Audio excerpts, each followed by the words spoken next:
আৰু গাইছ এতিয়া পালোঁ ডাইৰেক্ট বাজাজ ডিলাৰ আৰু কোনখন বাইক লোৱা হয় সেইটো চাওঁগে ভিতৰত।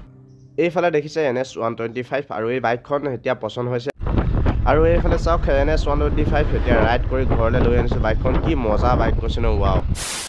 Hello' guys, welcome back to my YouTube channel Kongkush motor vlog. আজি অন্য এটা ভিডিঅ'ত আপোনালোকক স্বাগতম জনালোঁ আৰু বহুত দিন ধৰি মটৰ ব্লগ দিয়া নাই, সেইটো ক্ষমা খুজিছোঁ। আৰু আজি মানে আপোনালোকে থাম্বনেইল আৰু টাইটেল দেখি গম পাই গ'ল আৰু ক'ত কিয় গৈ আছোঁ। সেইটো বহুত এক্সাইটেড আৰু বহুত সোনকালে যাওঁ বাজাজ ডিলাৰ। আৰু এতিয়া গৈ আপোনালোকক দেখাম বাইকখন কোনখন লোৱা হয়। আৰু ভিডিঅ'টো শেষলৈকে চাই থাকক বন্ধুসকল, আৰু চেনেলটোত যোনে যোনে নতুনকৈ আহিছে ছাবস্ক্ৰাইব কৰি দিবা।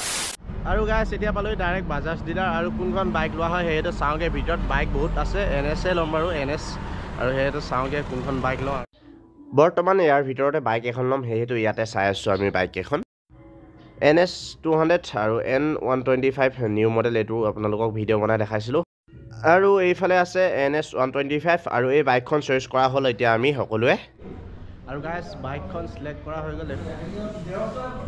বাইকখনৰ লুকটো কেনেকুৱা ধৰণৰ লাগিছে আপোনালোকে কমেণ্ট কৰিবচোন।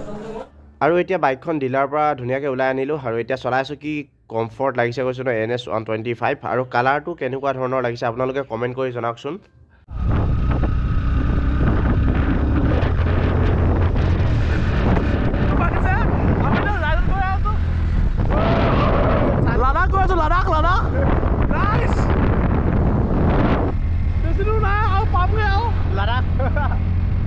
আৰু ভিডিঅ'টো ইমানখিনি আছিল। ভিডিঅ'টো ভাল লাগিলে লাইক, কমেণ্ট এণ্ড শ্বেয়াৰ, আৰু চেনেলটোত যোনে যোনে নতুনকৈ আহে ছাবস্ক্ৰাইব কৰিবা। ফাৰ্ষ্ট মিনি ব্লগ এইটো।